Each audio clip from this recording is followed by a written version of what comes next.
So you may have heard that story about the frog in the boiling water. If you were to put a frog in a pot of boiling water, it would jump out because it knows it's in trouble. But if you put a frog in a pot of lukewarm water and turn it up 1 degree at a time, it would boil to death and never know it was in trouble. That's how I see so many people moving through their relationships. They're going through it. They have no idea what's happening. And over time, they are that pot. They're that frog in that pot of boiling water. They boil to death.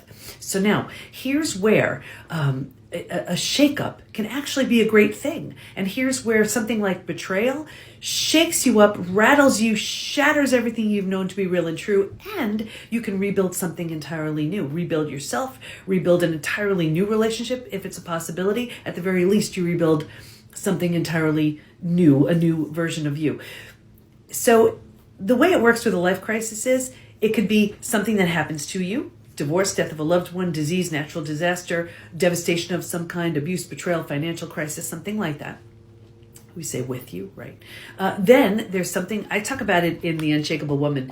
It's a self-induced life crisis. What's a self-induced life crisis? Here's where you're bringing on the life crisis. So here's that day where you've just had it.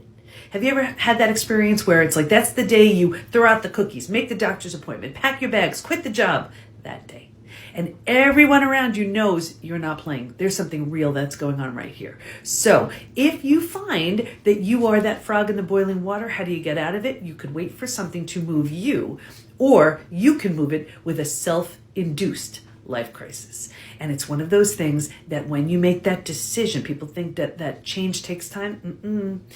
Seeing the results of it may take time. That change happens the minute you make that decision. And a self-induced life crisis may be just what you need. Hope that helps.